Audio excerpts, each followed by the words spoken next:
Good evening, and this is the November 22nd Goffstown Select Board meeting. I'd like to call the meeting to order, and the first thing we always do at our meetings is give the Pledge of Allegiance. I pledge allegiance to the flag of the United States of America and to the republic for which it stands, one nation, under God, indivisible, with liberty and justice for all.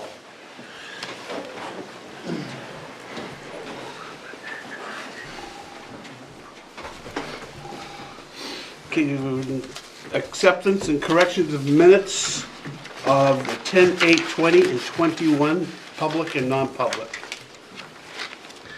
I'll make a motion on the acceptance for the 11/8/21 public and non-public minutes with corrections if need be. Second. Motion by Mark, seconded by Jim. Any discussion, corrections? Seeing none, all in favor? Aye. Opposed, abstaining, motion carries. I have one announcement this evening. This announcement is for construction work occurring in Manchester that may impact Goffstown residents. The City of Manchester is planning work to replace a failed culvert on Dunbarton Road near the Black Brook Crossing in Manchester. This work will require the closing of Dunbarton Road in Manchester. This detour is planned to start Monday, November 29th, and the road will remain closed for a few weeks. The City of Manchester will have a message board out providing advance notice. If there's any questions, contact Manchester DPW, I would guess. Derek will go right in with you. All right, thank you very much. If you turn to tab 9A, you'll have your committee meeting schedule for the next 2 weeks. Budget committee is meeting tomorrow night at the high school at Yep. 7. Got it? Town hall is closed on Thanksgiving and the day after Thanksgiving. Next week on Tuesday at 7 p.m., budget committee at the high school media center. Yep, got it. And then Wednesday of next week, EDC at 6 p.m. I got it. And not noted here, but Selectman Lemay, I believe we also have HGC that meeting, I think, on December 1st. So I will confirm and get back to you on that one. December 1st? Yeah, on December 1st, they did a joint. Okay, sure. Yep. Your next page is your consent agenda. You have employee status reports for a firefighter to firefighter paramedic. This is a merit increase. And DPW truck driver discharge for unsuccessful probationary period. You also have an event permit application for the swim event on Glen Lake for the Granite State Health and Fitness Foundation on August 14th, 2022 from 8:30 to noon.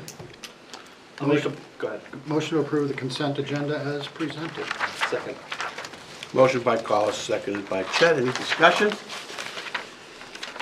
Looks like the swim is pretty, they're out in front of it, August 14th. Yep, and they want to get all their ducks in a row. Yeah. Seeing no discussion, all in favor? aye. Opposed, abstaining, motion passes 5-0-0. Your next page, you have a recommendation from the assessor. This is an amended and restated payment in lieu of taxes, a pilot agreement between the town of Goffstown and Go Light LLC. As you'll recall, this is for the solar farm down off of 114 at St. Anselm Drive. This is to correct the pilot payment amount as approved by the board. There was a typo on there, and it also updates to the new owner. Okay. I'll make a motion to approve the assessor's recommendations as presented. Second. Motion by, did you second it, Jim? That was one of them. What was it? Motion by Chet, seconded by Jim, all in favor? Aye. Opposed, abstaining, motion carries 5-0-0. At tab 9B, you have a letter from the State Attorney General's office about the National Opioid Settlement Agreement. The state had sent out letters back in October to 28 litigating municipalities and 18 non-litigating cities and towns to join into the national settlement. As a separate item, I did provide you with a memorandum from town council on this specific issue. Basically, this national settlement would pay up to $21 billion nationwide, with approximately $115 million coming to the state of New Hampshire. Under state law, any settlement for opioids, whether it is received from the state or if it was in a separate lawsuit filed by a city or county, or town or county, would go directly to the state's opioid trust fund. So the reason they're encouraging cities and towns to participate is there is a threshold as part of that national settlement that the manufacturers want to make sure that enough cities and towns across the country participate. And the more cities and towns in New Hampshire that participate, the more funds are guaranteed to come to the state of New Hampshire. And this is over an 18-year period, if I understand. That the funds would be coming in, yes, in the future, yeah. So do you need to vote on this? Yes, I would ask for you to vote and to authorize myself to sign all the paperwork that's required. I'll make a motion to have the town of Goffstown opt in to the National Opioid Settlement and authorize the town administrator to review the materials and sign on behalf of the town. Second. Motion by Collis, seconded by Mark. Is there any discussion, questions? Seeing none, all in favor? Aye. Opposed, abstaining, 500. At tab 9E, you have an approval tracking form from the planning office. This is for a temporary license and indemnification agreement. This is for walkway upgrades at Citizens Bank back here on Church Street. There is a portion of those improvements that are within the town right-of-way. So this is similar to what we did for Ernie's Excavation and McDonald's a few years ago.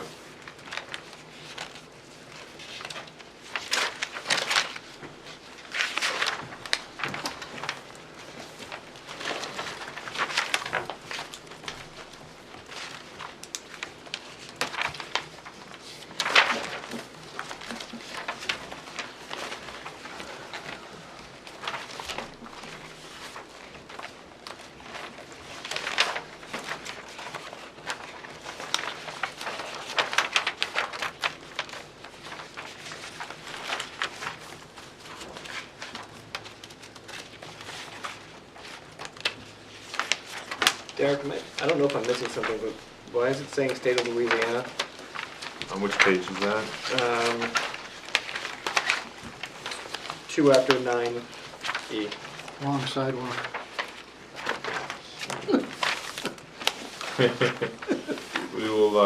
We'll have to get a new copy from their project manager on that for their signature.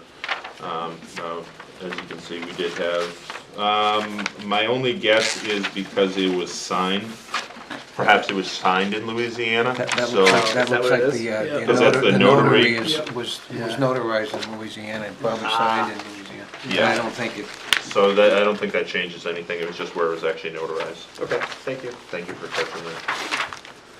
Anybody? I'll make a motion on the walkway upgrade at Citizens Bank to be completed by the Core States Construction Service, to be approved with the change of the seal on the agreement. We're not changing that. You can't change that? Or- No, that's just where it was that's okay. All notarized. right, okay. Yep, so that's it. I'll second. Motion by Mark, seconded by Chet to approve the sidewalk improvements at the Citizens Bank. Yep. Any questions? Comments? All in favor? Aye. Opposed, abstaining, seeing none? Public comment time? Yes. Is there anybody here for public comment? Now would be the time.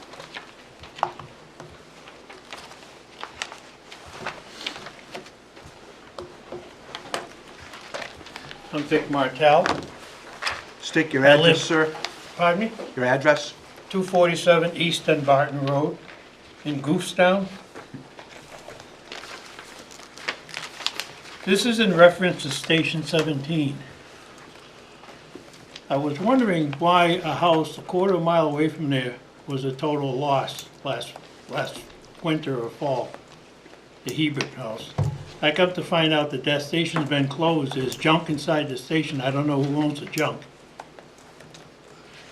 There's an old fire truck and some other stuff. And then I've heard that they're talking about tearing that down. Does anybody know the history of Station 17?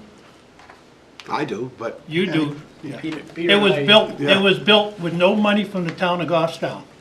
All by volunteers in East Goffstown. People didn't even realize that was closed. I just found out it was closed a little while ago. And I've been talking to a lot of people down there, and a lot of them that found out it was closed are really pissed because the fire department's gonna bat 1,000. Their response time to come from here down to there, when there's a kitchen fire, by the time they get there, the house is totally in flame. Now, I don't know what the story is, why it's closed, but I do know that there's a lot of us over there, and like I said, I think we're gonna do a warrant article, and it will pass. Well, I tell you, the short story is, it doesn't meet life safety codes, and to bring it up to life safety codes is gonna be exorbitant amount of money. That's the 10-cent Reader Digest version of why it's closed and hasn't been reopened. Well, then we should have something around there. We should have, we put a lot of money in this town. There's a lot of $500,000 and up houses in East Goffstown out. There's a lot of property up there. No, I get it. And we get no services other than the garbage and the plowing. The police department, when they go by, they go faster than some of the speeders that go on that road. We get no service whatsoever. And I think we're gonna push for a warrant article, they're gonna have to upgrade it. Or put another station in, and it should be manned by 2 men. You know, there's a lot of us, and not just a few. I can go all around Cinnamon Ridge, I can go all, that's all part of that. All in that area. What's the response time to go to 512 Dunbarton Road, which is right at the Dunbarton line? How long does it take a truck to get over there? I don't think we want to get in, this isn't a debate thing. You're here to make a comment, tell us, Well- you know, what you're looking to do. And, you know, if we can help you with something, fine. If, you know, if you want to set up a meeting to come in and talk with the fire chief, I'm sure that could be handled also. But at this meeting, it is to make some public comment and not to get into any discussion Well, about what's supposed to okay, happen. I understand what you're saying. You know, to me, before that was closed, there should have been a public hearing on that. So the residents could come and put their voices in. I mean, you spent money to build a new station, you're gonna spend money to fix the one in Barnardville, you can spend some money to fix that one, bring it up to par. Okay, Mike? Yep. I told you. From the station to my house is 9 miles. If I get a kitchen fire, by the time they get there, the house is gone. I spoke to the guy that lost his house on Terrell Hill. He sat across the street on a stone wall and he was crying, watching it burn to the ground. Because one tanker showed up. I don't think it was a tanker, it was a truck up there. But, okay, I understand what you're saying, you know, and I would suggest that you get together with the fire chief, and I'm sure he'd be more than happy to explain to you what's going on with that station and what the ramifications and costs would be to try to upgrade that to a full-time fire, a 24-hour service. Well- We've looked into it, and I'm just telling you, talk to the fire chief. Have you done that yet? No, I haven't. Then do it. That's the way to go. Some people were saying we ought to do a petition, and then someone gave me, right, let's do a warrant article. We'll get enough signatures. It's called a petitioned article. You can do a petitioned article, okay? And we'll be more than happy to tell you how to do it. You can call Derek and he'll explain to you what you need to do to put a petition article on the ballot. You can do that. Anybody can put a petitioned Because article we on. need something down that end of town. Okay, We really do. okay. Thanks I for mean, coming in. You have, you know. Well, I told you what to do. Yeah, That's the first step. I know, We it's gotta just do- gonna go over the top. Call, if you want to do a petitioned article, call Derek at Town Hall, and he'll be more than happy to tell you all the After Thanksgiving. ramifications. Yeah. Give me a call. He'd be more than happy to. We've done that How for many other people. signatures you need? You need 25 registered voters, and it needs to be submitted by January 11th, as I Okay. believe. But give me a call next I'll week. probably have 1,000 or so. There you go. To give you guys the idea. But that's the You know? first step, if you want to do a petitioned article, and I suggest you get together with the fire chief, just to get an idea of what you're Maybe looking we for. gotta change some of this board, not vote in any incumbents. All right, next up is 615 Tina Goslin.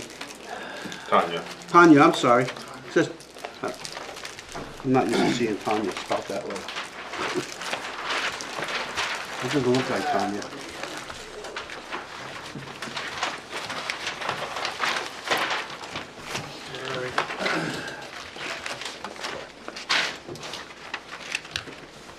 And you are, sir. Thank you, Mr. Chairman. My name is Tom Carr. I'm with Meridian Land Services, and I'm here tonight to represent Tanya, who I thought was going to be here, but apparently is either late or didn't get the message. But what we're here for tonight, Mr. Chairman, members of the board, is we have a client who purchased a property, and as it turned out, the former owner had done some wetland filling on it, and actually had filled some wetland on the town-owned land, which is this lot right here, lot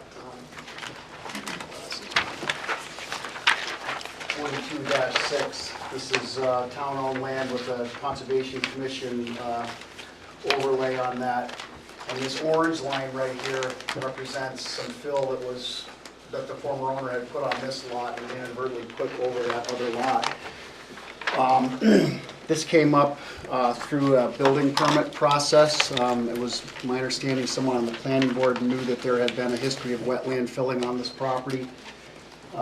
Nancy Larson got in touch with me, and Collis and I went out and looked at the property with some historic records on the property, including the files, some photographs. And it was clear to both of us that there had in fact been some wetland filling sometime after 1998 or 99 on this lot.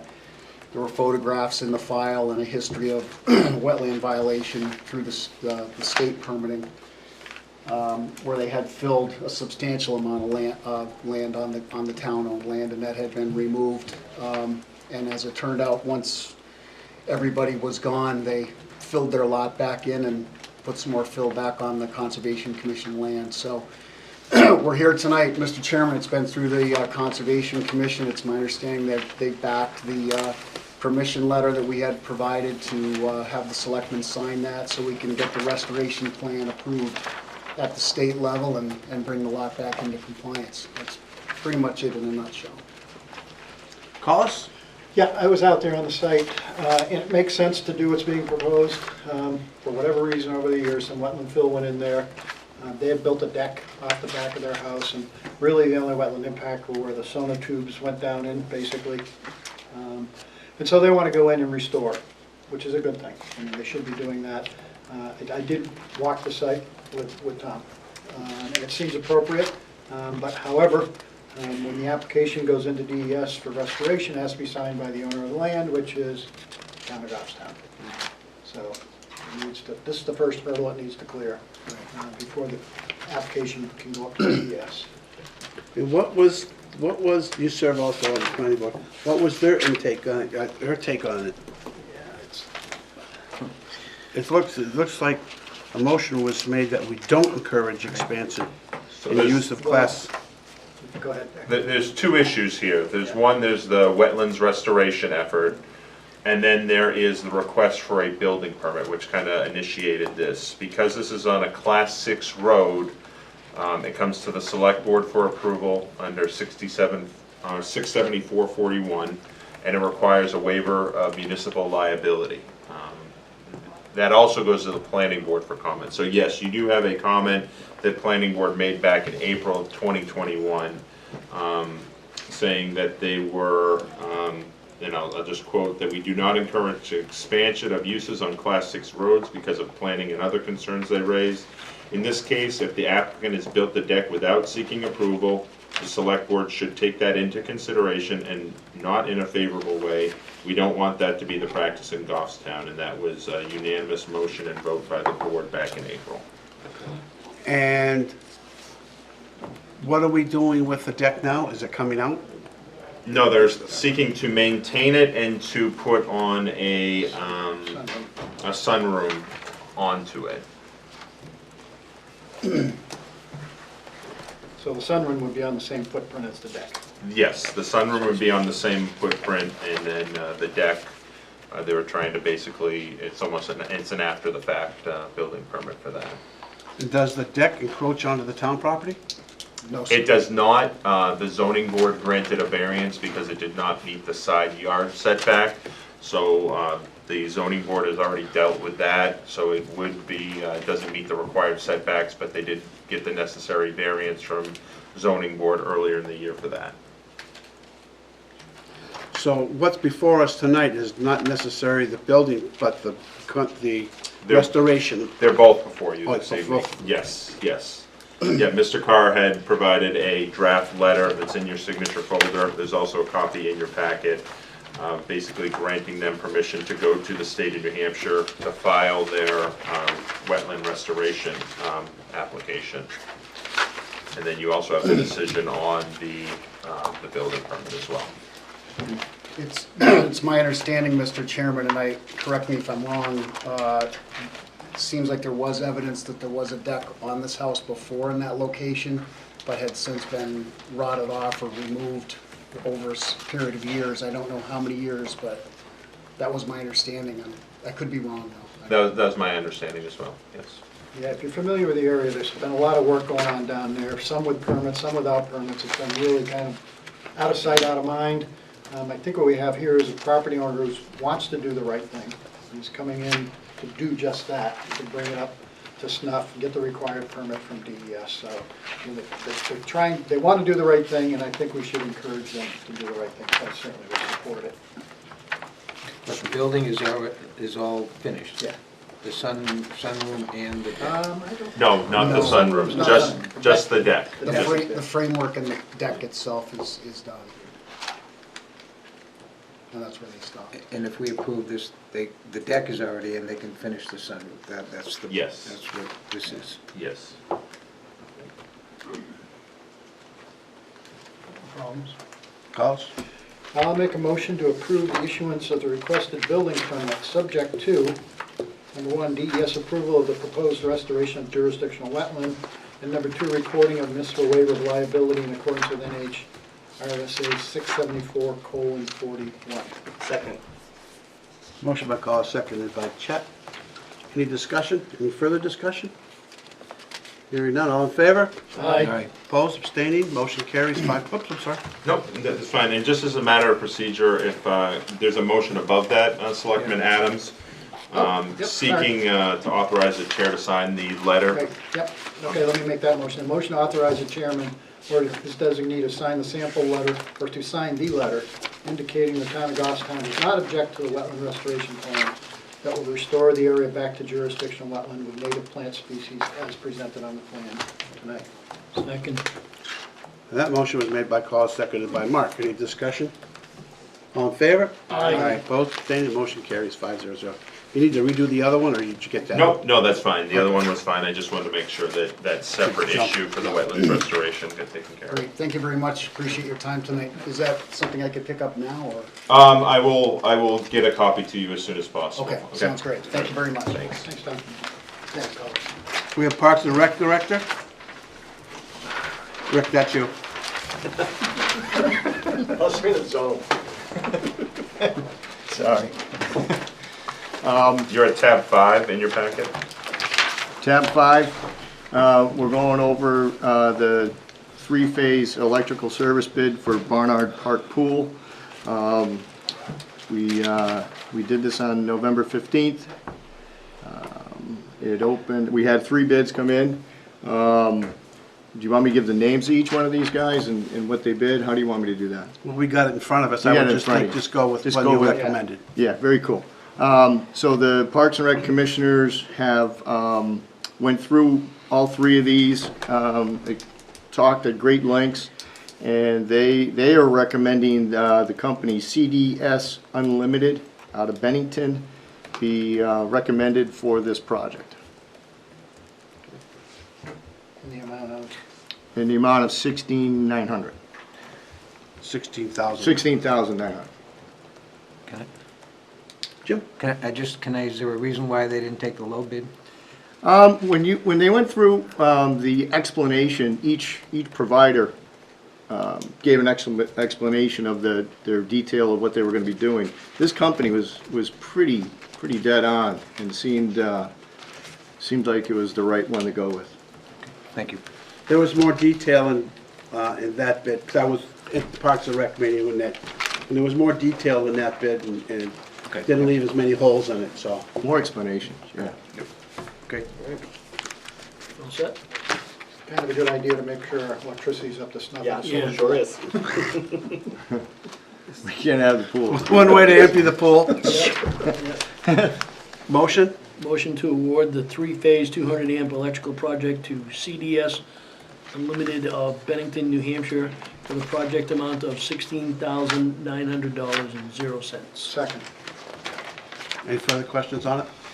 Seeing none, all in favor? Aye. Opposed, abstaining, motion carries 500. Thank you. You're welcome. Have a good evening. Thanks, Rick. Fire chief.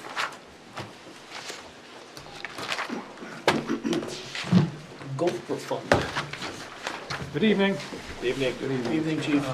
Here tonight to seeking the board's approval to apply for Gopher funds. The town administrator recently brought to my attention local equipment purchase program that's available to communities through Gopher funds that allows each community to submit a bid or a bid up to $50,000 per community.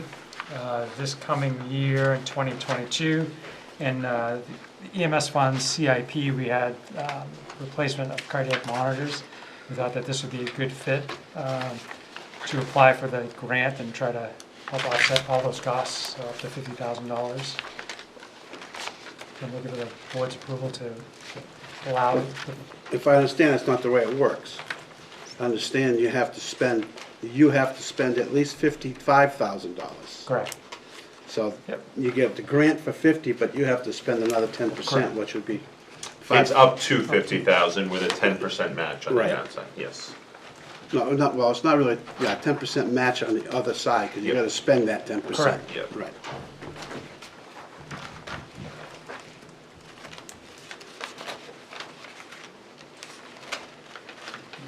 Any questions? Jim's in deep thought over there, I don't understand what's going on here. Not quite. Just one monitor? I couldn't tell from this. So we would try to negotiate more, but it's probably one. That's the cost of one.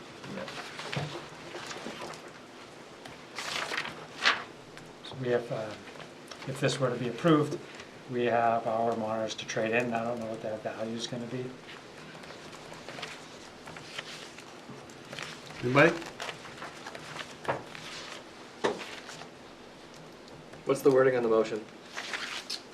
To authorize the fire chief to apply for local equipment purchase program funds from Gopher. So moved. And I'll second it. Collis, you all set? I'm ready. Anybody got, all in favor? Aye. Opposed, abstained, motion carries. Thank you very much. Finance Director. We'll talk about ARPA. Good evening, everyone. Good evening. We're at tab 7. So as you know, the select board voted in June to accept the ARPA LFRF, which is the local fiscal recovery funds. And that amount is $1.889 million. So we're coming before you today because we've completed the calculations of how much of those funds are considered to be restricted and how much of the funds can be considered replacement for lost revenue. So at this point in time, as you can see, there's kind of the two bucket model that we had before.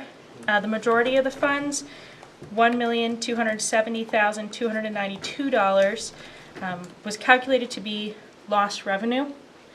And then the remaining funds, $619,670, are restricted to the other categories that were identified within the grant.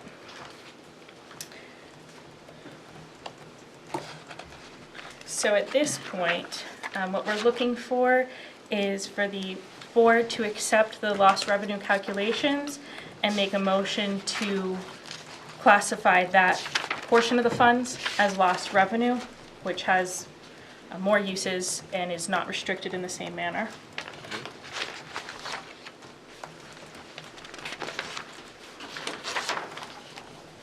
This is something we've been talking about for the last Yeah. month or two.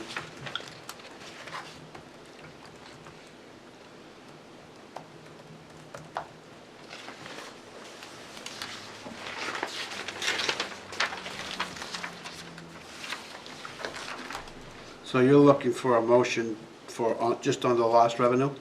Yes, we have an example motion on page 2. Okay. Can I ask a question?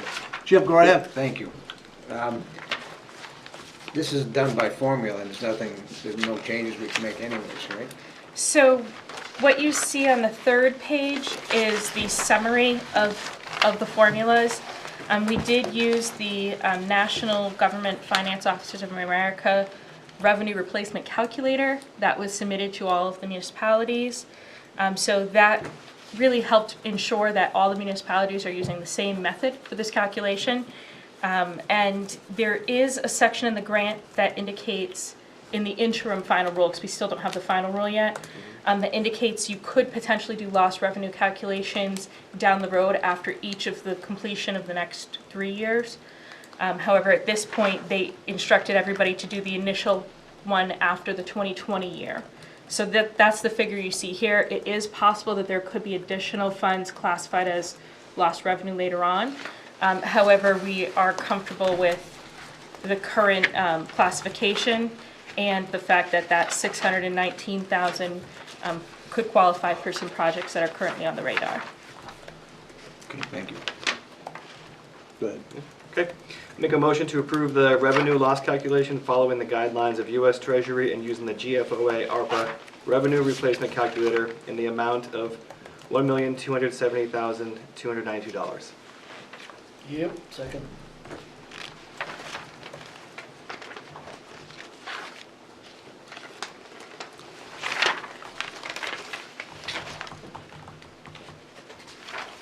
Anybody have further questions?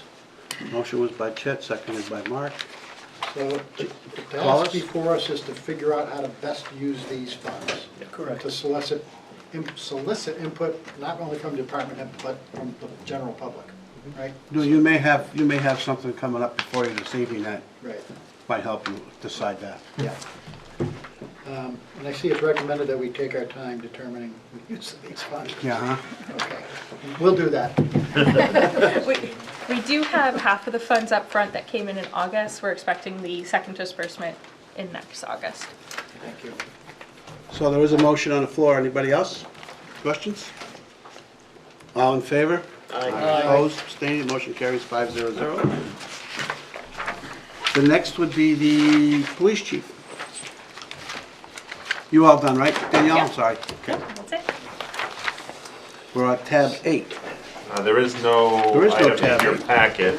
However, the police chief did send by, he dispersed it electronically, as well as every member should have a printed copy of the RFP results.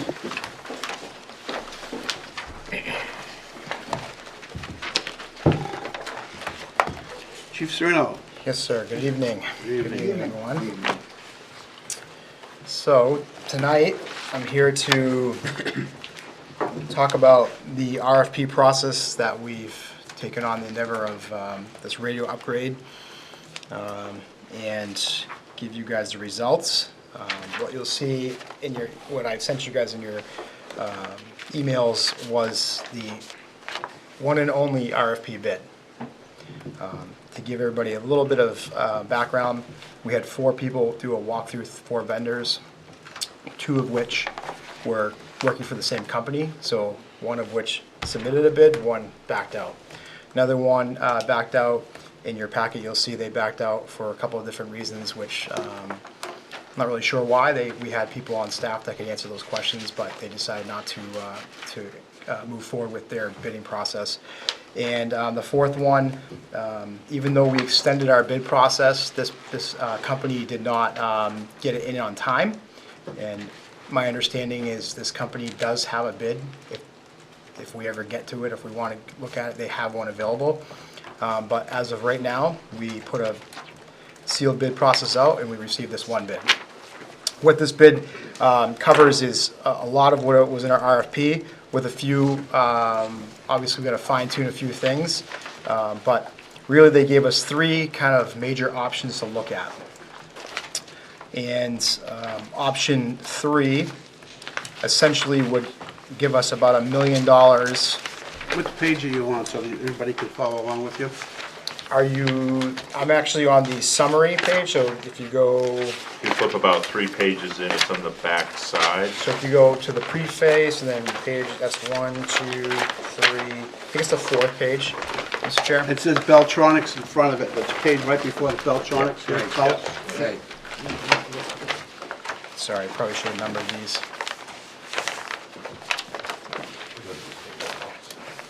Oh, thank you. Should be that one. Yeah, should look like this. Yep. You got it? I got it. Yep. So the summary of the Cybercom proposal, essentially, I'll start with the lease amount of money was $1 million in some change there, where they basically were going to upgrade our entire radio system, minus the microwave backup system and the police department tower and the East Station 17, Fire Station 17's tower. Through the walkthrough, they determined that the Fire Station's 17's tower is not adequate. It's not able to, it's not high enough to receive transmissions. That's probably why we have some problems in that area. And also, it's it's structurally not probably capable of handling more infrastructure on it. So they proposed to build another tower, and also our police department tower is about 35 years old and needs some work as well. So that was that initial cost. The second option was about $1.3 million, and that would put our microwave backup system in place, but does not have the 2 towers to be built. All in is about $1.8 million with a 1-year warranty.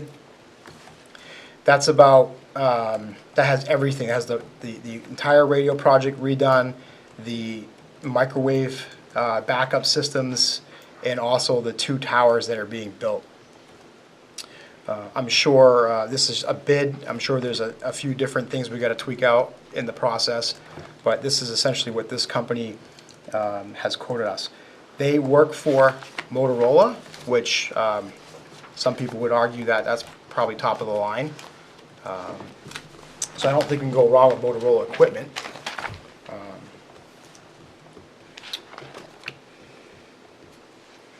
Essentially, looking through this and talking to the vendor to kind of, I had some questions myself, but essentially they would be offering us a 1-year warranty for all parts and equipment and labor at the completion of the job. So once the job is approved and, as they call it, green lighted, our 1-year warranty would go from there. After that, we put in our RFP what the cost of it is. And Page before this. there's a cost of every year after that. Years 2 would be about $42,000, year 3 would be $43,000, year 4 would be $44,000, year 5 would be $44,000 as well. Speaking to the vendor, he has indicated that's our maintenance agreement with parts. So they would come out anytime, 24 hours a day. We'd call them, they'd come out, they'd fix whatever was the problem, parts included. Currently, we did a quick analysis on our current system, and our maintenance vendor, we're averaging in the last 5 years about $32,000 a year on equipment and call-outs. So we're basically putting that money into a system that's, as we know, is failing. Go ahead, questions? Are you all set? Sure, Chief? yeah, please. My first question is about the options 2 or 3. If we go with option 2 or 3, what problems are we acknowledging and allowing to continue by not going with option 1? No, option 1's the least. Option 1 is the least? No, option. Option 1 is the all-in. That's, Yeah, option yeah. 1's all in. Yeah, I get that. So if we go with option 2 or 3, what, acknowledging that some problems will continue, what are those problems? I think that one of the concerns that I have and what we've seen here is that if we choose to do the upgrade and postpone the microwave system and the towers, there's a couple different challenges I think as a town we're going to be faced with. One is the microwaves are a secondary backup. So currently all the sites are connected via fiber optic cable. If any of those fiber optic cables goes down, that site essentially drops out. We've seen this happen at 17 when we had the phone line split and we had that site's out. The idea is this microwave system creates that secondary link that has a line of sight from that site to the mountain, which then we have that communication. The other issue is with the 2 towers. One thing that I don't think we can foresee is if we choose not to do that, the antennas that are on those towers now, I'm being told that if we have climbers that go on the police department's antenna, or the tower, there are so many antennas there that they're not sure that any additional antennas can support. So they'd have to kind of take those other ones down. So there might be some costs in there to figure out what antennas need to come down and what antennas they got to leave or put new ones up. The other concern with that tower at the police department is the engineer from Green Mountain is not sure how much longer that thing's going to stand, as it's been there for 35 years and probably not maintained. The one as far as Station 17's tower, I don't know if anybody's been out there and have seen it. It's in the woods. I'm told that it's attached to trees and rocks, which holds it up. It's, according to this engineer, it is vastly undersized for what it needs to be. They're proposing putting a bigger one up there that has the capability of holding whatever infrastructure we need. So I think the second part of that is if we postpone this and we look at maybe 23 and 24 or 24 and 25, the question I have is what burden do we put on the taxpayers at that point? When this is what's being recommended to us by the experts to kind of really get this upgrade going, but they're giving us this options with the thought process of money. Mm-hmm. So my other concern with that would be what happens when either we utilize ARPA funds or CIP, what part of this do we kind of push it down the road where now we're, in 4 years, we're taxing the taxpayers even more again, when some other projects coming down the pipe might be just as big. Yeah. I think, I don't even want to say it because I think we've band-aided enough years and years and years. I think that the time now is to kind of look at it and say, if we don't do this, this is what the ramifications are long-term, and what do we do to fix that if we have more problems? So. This came in pretty much of what we thought it was going to be, Yep. price-wise. Yep. Somewhere between $1 million and $2 million. Mm-hmm. And of course, you were talking earlier about ARPA funds or using those funds for something. I'm told, Derek told me that, and Danielle said that we could use the funds to pay for this. There are other, let's face it, there's other groups out there that are asking us for these funds also.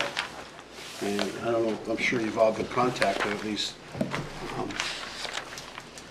This is a town-wide project. And I think it's a perfect thing to use these ARPA funds for. I know there's a lot of precincts are looking, but they're targeted groups to limited people, where this would benefit the whole town. So, and I also, I would probably ask that when we do the contract that we do a not to exceed, so we don't exceed the ARPA fund dollars. Jim? Can we use both those buckets on this, or just the one The whole main thing. two? Go ahead, Derek. So yes, under the restricted bucket, that's a good question, which we have 619,000. Danielle and I have both participated in webinars where we have received guidance from New Hampshire Municipal Association, as well as Danielle, you're gonna have to help me out with the firm that's assisting the state of New Hampshire. Is it Oh, guidance. Yeah, the guide. I'm trying to think of the firm. There's a firm that's been hired. Yeah, by the state of New Hampshire. They have used communication systems for continuity of emergency responders specifically. They have not said fire. They specifically said for police departments and for ambulance services. Communication is qualified under the support of public health response, which is one of those, one of the 5 categories that's in that restricted budget. Can we get a specific, is there someone we can ask the specific There is, question of? there is not. This is one of the oddest federal buckets of money we have ever seen. There is no one that we can ask that will give us a yes or no answer on a project to say, yes, it qualifies and no, it doesn't. There are people that can guide us. There are FAQs, there's interim guidance, and at some point, we're gonna have to make the call of, yes, everything says this does qualify, but unlike any other federal grant program we've ever seen, there is nobody at the federal level or the state level that will say absolutely yes or no, this qualifies. When will we have that answer? Which answer? That answer. I think Danielle and I are comfortable giving you the guidance that at least $619,670 worth of this radio project, if you went through this, would qualify under the supported public health response. So, can you write the contract we've done before for where it's, passes town meeting? Can we do that? And where is a caveat that it has to be approved for ARPA funds? So this board voted back in June, after public hearing, to accept and expend these grant funds under 3195E. So at this point, those funds sit in a separate grant bucket, and then you'll use it for that during the duration of the grant. To take it forward to town meeting for appropriation, that is not something we have typically done. We do go to town meeting we did for the Safer Firefighters. That's not what I meant. Okay. What I meant was, can our contract with these folks say as long as this project is approved for ARPA funds, it's a reimbursement? I don't have the answer for that. I'd have to reach out to the town attorney on that specific. If you wanted to write an article in such a way that would need town meeting approval. You don't need, nothing to do with town meeting. We're talking about the contract with the company. Can we write in that contract that we need to know that ARPA funding will be approved for us to pay them? They said, we want an answer to the thing you said they won't answer. He's looking for a contingency, like an out. Go ahead, Danielle. So the only concern that I have is because the ARPA funds have been distributed in the way that they have, there will never be an answer to the question. So we're waiting on the final rule to come in, but all of the guidance says and continues to say that it is the decision of the governing body in the town to determine whether or not their project falls into these categories, and it outlines the categories. Derek and I have researched the categories, and we are both very confident that this project, specifically at least the $617,000 that's in the restricted category, does qualify under the existing guidelines. And they said that if you make a decision on a project under the existing guidelines, under the interim rule, and then the guidelines change down the road, they are not going to come back and take it away. We have to document when we make the decision what rules were in place at that time. So basically, that would lock us into that. Okay. So there's no risk? Right. Okay. That's what I thought you were getting at, right? Yeah. Okay. So our issue here tonight, well, hopefully tonight we could take it up, is 1, 2, or 3. Mm-hmm. Again, just to start, oh, go ahead, Mark, sorry. I pretty much went through the contract over the weekend, and not to echo what the chief has said, but I'm all in for option 1. Let's do it, get it done, because if we drag it on, who knows, we have maybe a new school coming up. Anything could be there to delay it further, and most of all, my top priority is life safety. I mean, yesterday, Saturday and Sunday, I listened to the police radio all day. How bad was it, chief? Pretty bad. I mean, I don't think the discussion, that we understand the situation. Okay. We have to find out which program we want to go with. And I'm I agree with you. I'm I suggesting don't want to option, put it off, piecemeal it, because that's what we talked about before, and we didn't really like that idea. I'm suggesting option 1. That's my suggestion. Suggestion or a motion? A motion, That's a motion, I'll second that's it. a motion. So we have a motion by Mark and seconded by Chet to go with ARPA funds to pay $1,851,706 to upgrade our communication systems. Call us. Go ahead, speak up. You know, a lot of the things we talk about, and we're gonna continue to talk about, is a result of deferred maintenance. We're dealing with this stuff all the time because we're pushing maintenance down the road, and as the commercial one said, you can pay me now or you can pay me later. We need to be thinking more towards the future as to how we're gonna make sure that we have a proper inspection and maintenance program so that, you know, a $55,000 project doesn't turn into a $400,000 project because we put off maintenance for 4 years. And, you know, I don't know what the answer is to that, but that's what this whole Build Back Better national program is all about. Our bridges and everything has gone to hell because we Yep. haven't done anything to maintain them.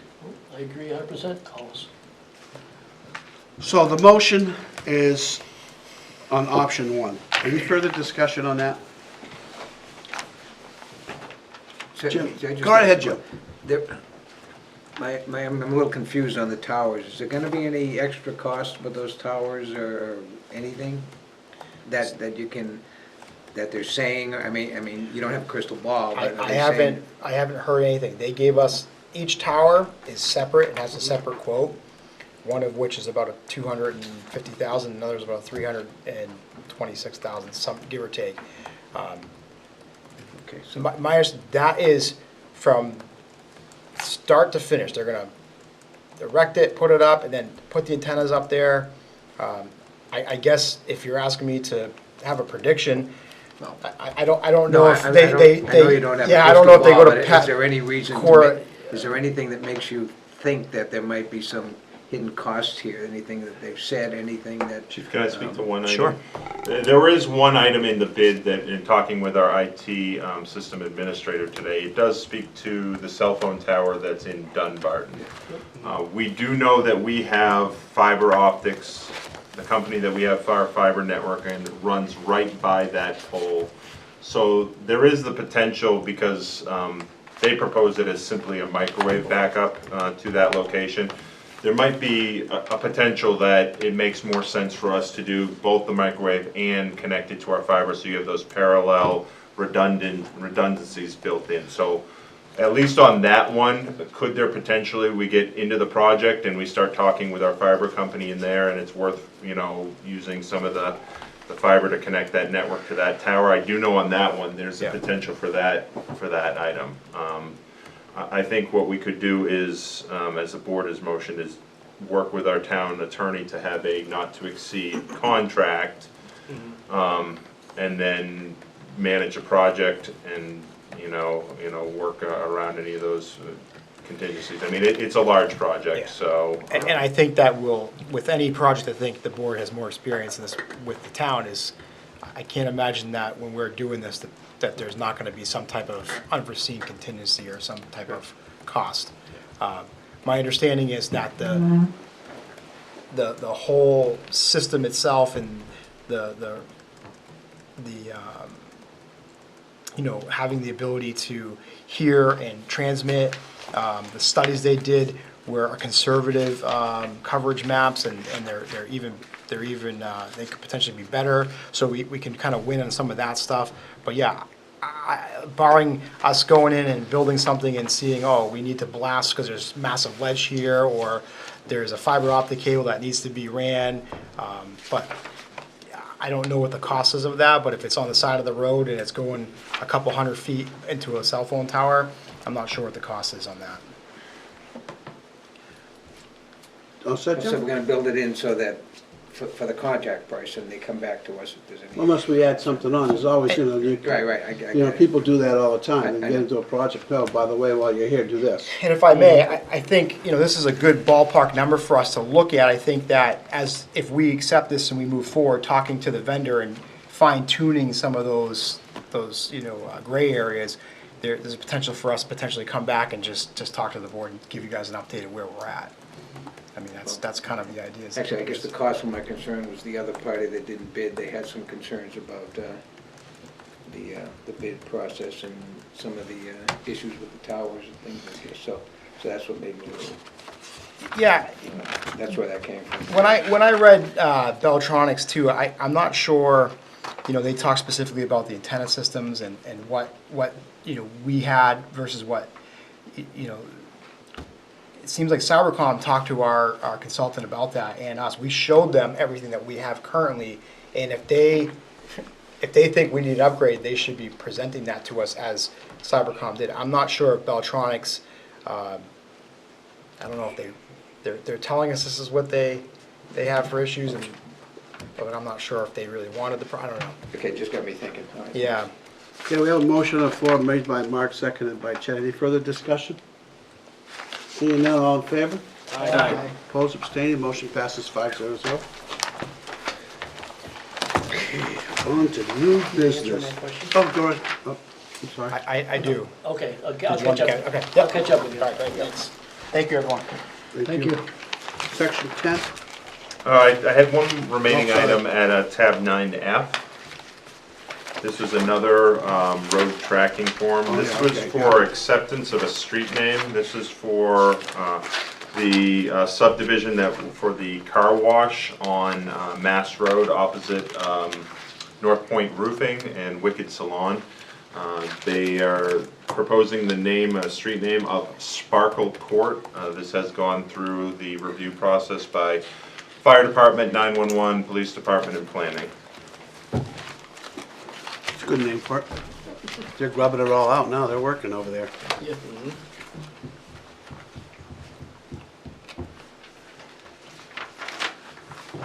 Anybody got any comments? I make a motion, we allow the street name to be accepted as Sparkle Court for the project, for the car wash off Mass Road. I'll second. All in favor? Aye. Opposed, abstained, seeing none, motion passes.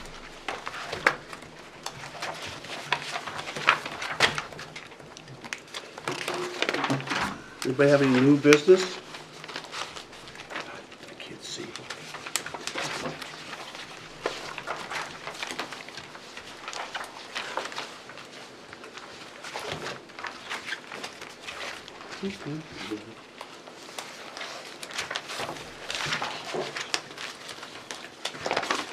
Backwards.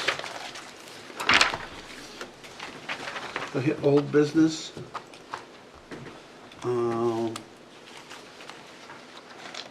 First one's still on hold.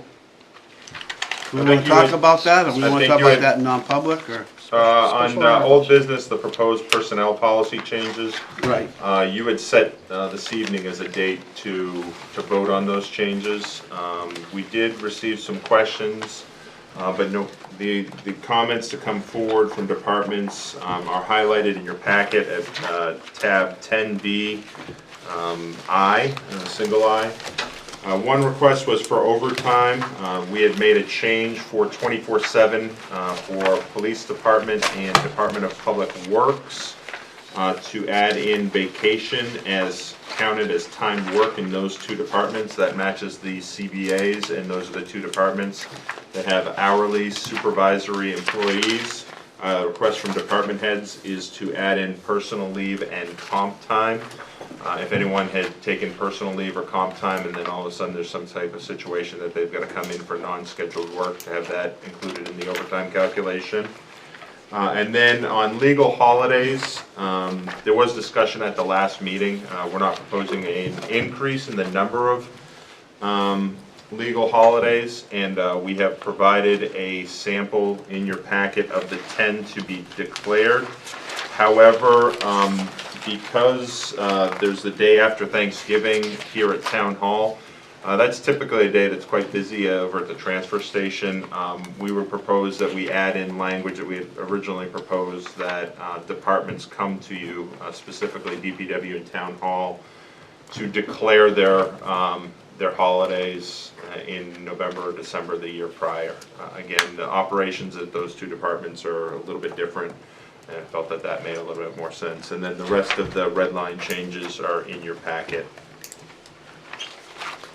What was the reason for doing this on December 22nd instead of January 1st, start of a new year? I think the one thing that would change is right now we do have some employees that have that would be coming forward to you with requests to roll over vacation. As part of this proposal, the board made the change to carry over up to 1 week of hours. So that was my thought of, if you make this effective 30 days from now, you may have less requests to carry over, and those would be automatic. Derek, can I ask a clarifying question? If we take up this motion right now, does it include the suggestions you just said, or is it? So as written in your packet, I did add in the language under overtime. You'll see on that first page it's highlighted. Yep. We've added in personal leave and comp time. Okay. The one item that Danielle reminded me of this afternoon that we did make a change was the page after that we had previously put in language that the departments would declare the holiday schedule in November, December. That is not in here, so I could bring that to you for December 6th if you wanted to take that up completely separate. That is not in this change. Danielle's joining us. Danielle, from now on, why don't you just take up a seat, you know? So on page 13 of the excerpt, it actually does have the proposed language on the holidays, where each department head should bring forward their list of holidays and planned early closures for approval by the select board at a scheduled meeting in October or November for the following year. That's how it was originally proposed, and the feedback we received from departments was that they'd like to keep that language in there. And I think the board had asked us to take that out last time, and I left it in accident. So I thought I'd remove that out, so. Okay, sorry. So this motion, if we were to take it up, would include the department would come in with their holidays? Yes. Okay. Yes, so if you did it as is included in the packet here. Okay. Call us. No, these are the holidays. End of discussion. Let's decide which holidays we're gonna recognize, and let's move forward with it. I mean, granted, so each department, do I understand this correctly? Each department head would have an opportunity to come in and say, I'd like to declare this day as a holiday? This is primarily for DPW and Town Hall. As you recall, DPW works on a Tuesday to Saturday Yeah, schedule.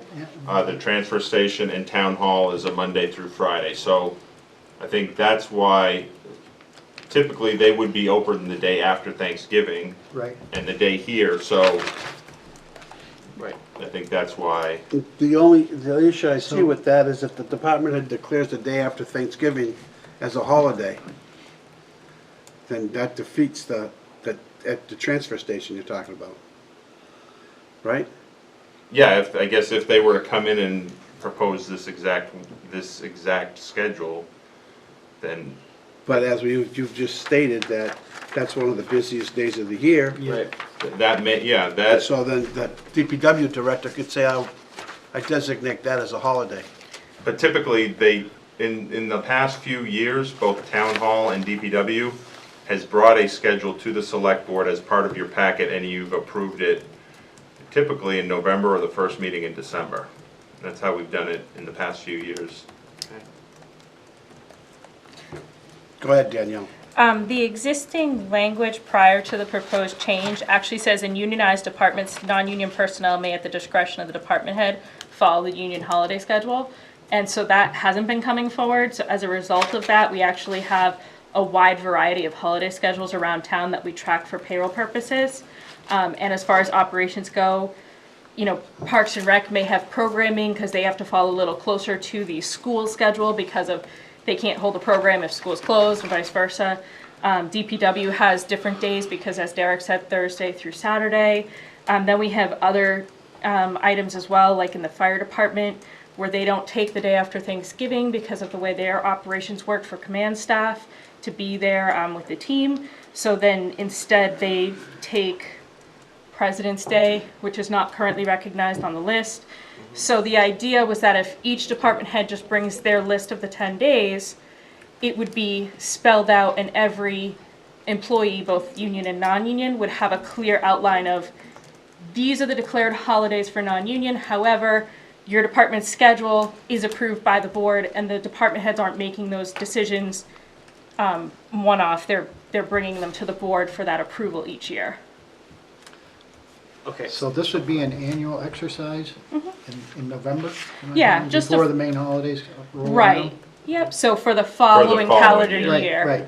right, I get that. yeah. Effective January 1st. Right. Right. Fall, yeah. And usually the biggest changes we see are just shifts from, oh, Christmas falls on a Saturday, so we're going to recognize it on a Friday, something like that. And right now, Catherine maintains the schedule to look ahead at where the days fall. And then the other departments would be doing that same thing. They would just bring it in and we'd kind of bring it as a packet is the way I envision it. All the departments would come forward together. That help, that satisfy you, Collis? I understand what's, You understand the reason I why? understand. Okay, I'll listen to other discussion. To me, it makes sense. I think you're trying to improve efficiencies, and we can still, as a board, at any time, any year, decide it doesn't make sense. So it still leaves all the choice with us, but it allows for the departments to work with the improved efficiencies. So I think it makes sense. We need to make sure that, As long as it's transparent, everybody understands. Yep. make sure that it says at the discretion of the select board too. Yeah. Yep. Right? I'm all right with it. Do we have a motion? Yeah, I'll make a motion to adopt the proposed amendments to the Goffstown Personnel Plan with an effective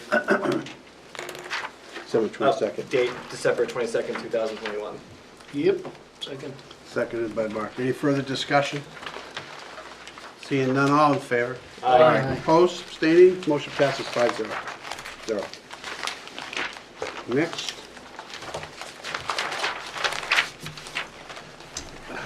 At tab 10B, double I, you have, I didn't know if the board wanted to discuss or take vote on the 2 requests for warrant articles. I do.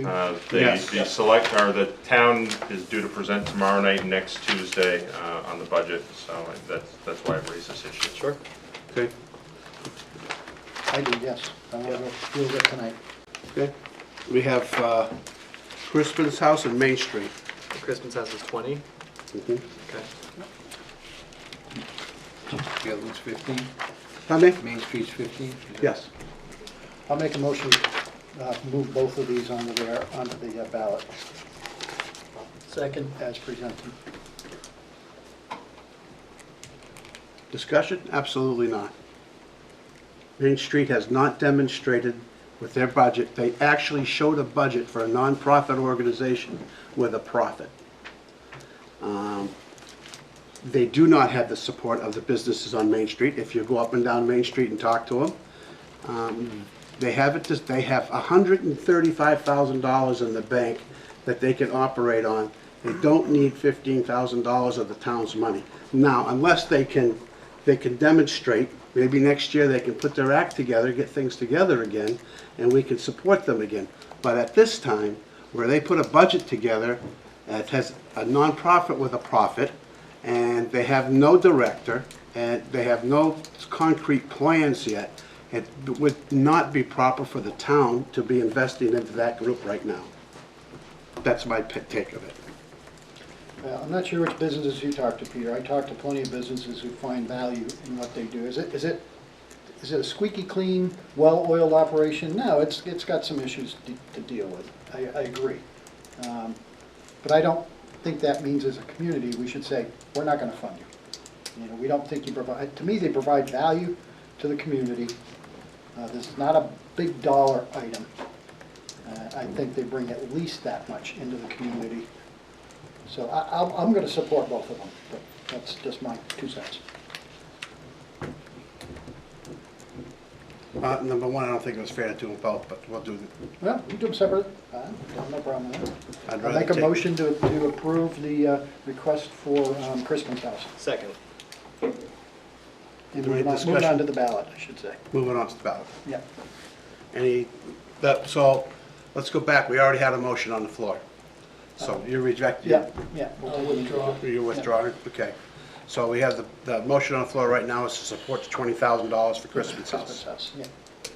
Any discussion on that? All in favor? Aye. Opposed, abstaining, motion carries 5-0-0. Now go ahead with Main Street. Yeah, I'll make a motion to put the Main Street request onto the ballot for the public to vote on. It has nothing to do with, Doug hasn't been seconded I'll yet. second it. It had nothing to do with them committing a certain amount of dollars to the bridge, right? I Well- think you might not even know about that. Okay. I just want to make sure we're not mixing things up. Yep.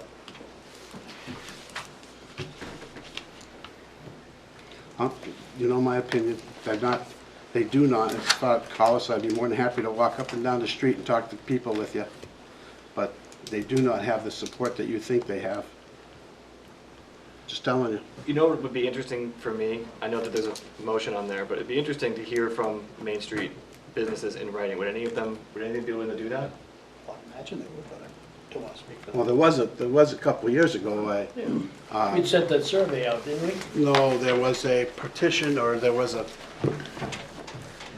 somebody went around and went to the business owners and said whether they supported Main Street or not. I don't remember what that was, my understanding at that time, they didn't have support.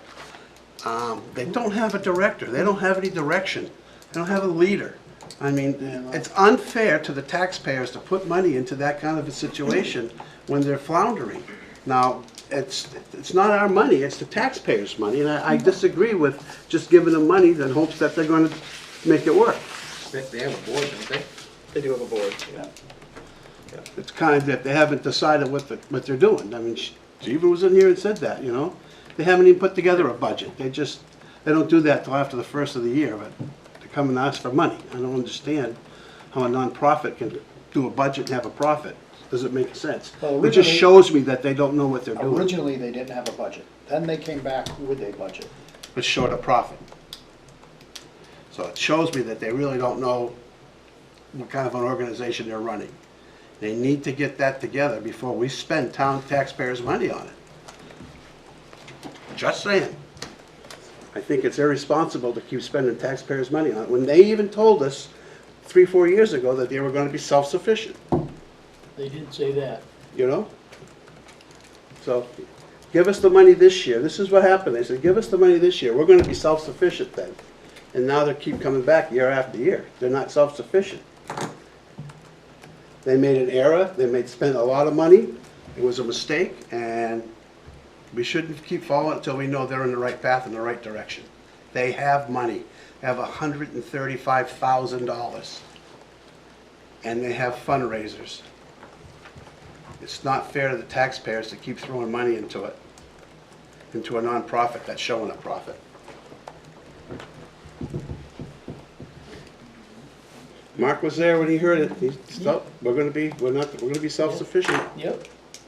Was that last year? Because I think I remember that. Was that last Been the last year couple during of this years. conversation? Yeah, we told them to go out and look for more grant money, look for Yeah. other sources of We did. funding. So just to add to the conversation, I would be really interested to see how they do this year without it, and to see how they work as a board, and then maybe come back next year if they're looking to have us approve a special article with the exact ways they plan on spending the money. So we encourage there to be some more organization around it. Because I think what you're saying, we saw the budget, they show a profit. I'm not really sure that they're you know what I'm saying? I'm not sure Yeah. they're really understanding. Is there urgency to deal with this tonight, Derek? Yes, they gotta go to the budget committee. So as a petition article, you do not need to vote on this evening. It's on a petitioned article, yeah, it could be.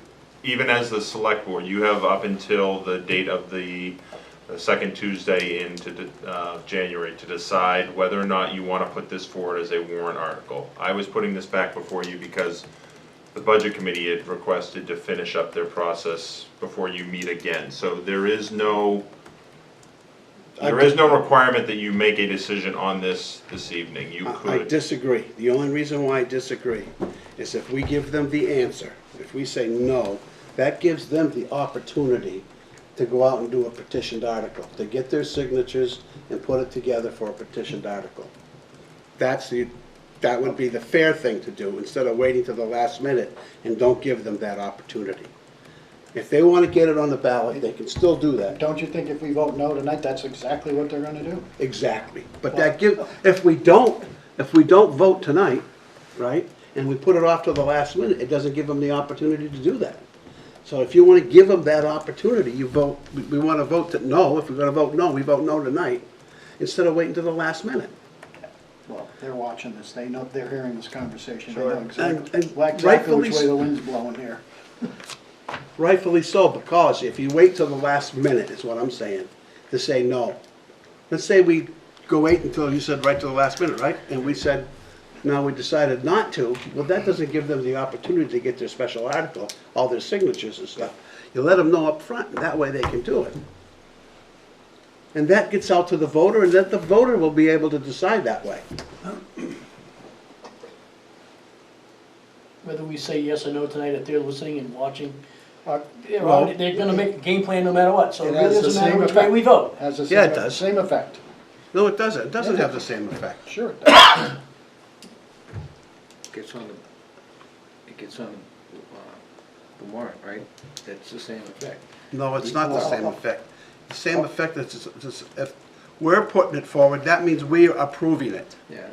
okay? If they do a special article, we have to vote on whether we're approving it. Okay, it has to be voted by the Board of Selectmen, yes, and by the Budget Committee, yes, or no, either way.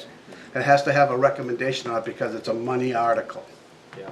So yeah, this is a question of whether you want to put forward, you as the Exactly. governing body have the ability to put warrant articles on Right. without getting the 25 signatures. So If- yeah, I get it. So what I'm struggling with is contradictory information, because I don't know, and I wish I did, but you're saying that Main Street businesses don't feel supported? I can name, You're I can saying they name do? 6 Main Street businesses right now that don't support them.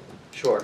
So it's, but that's the struggle, because you're getting a different message, correct? Yeah, Okay. there's no question. That's a struggle. I would like to know, I wish there was a way that we could get testimonials in the businesses or something along those lines. Well, you know, this is how you can do it. Yeah, You a know, petition article? No, Oh, this is, if we let them do your petition, let them do their petitioned article. mhm. Then when they comes to us, it has to have a recommendation from the Board of Selectmen. It gives you the opportunity to go out and talk to business owners. Okay, so rather than a blanket, we approve this now, we get some time to do that. Yeah, And then they they petition, put, okay. they have to put the special article together. Does that make sense to you, Carlos? I've said my piece. I'm just going through the procedures that are available. Yep.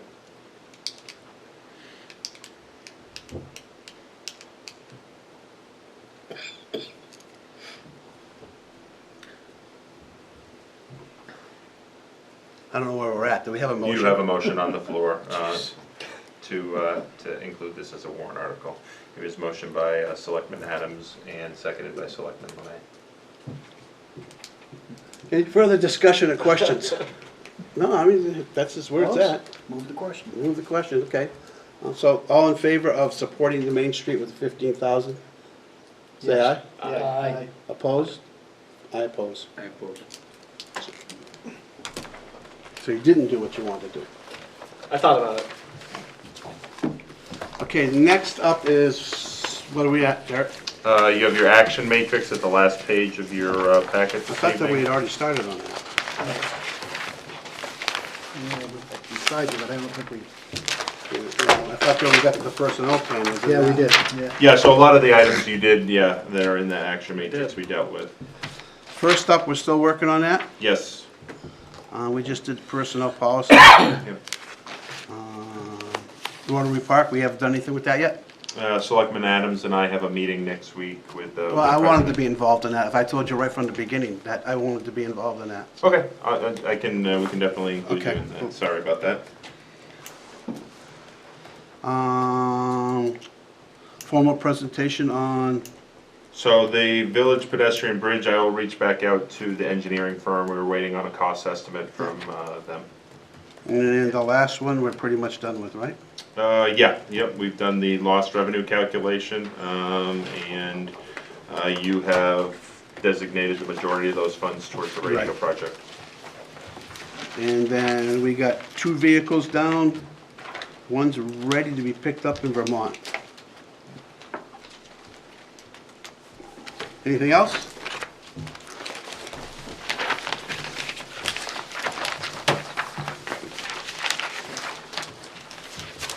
Public comment? Yep, I'm just, is there anything else? Anybody here for public comment?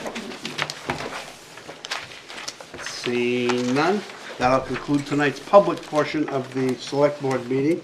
We'll now be going into non-public. Thank you for watching. And for non-public, I just ask that you add C, adversely affect reputation, to that. Go ahead, Mark. Non-public session, RSA 91A:32, A, personnel, and B, or correction, D, land, and C, adversely affect the reputation of others. Second. Motion by Mark, seconded by Chet. Mark? Yes, sir. Yes. Yes. Yes. Yes. Thank you much.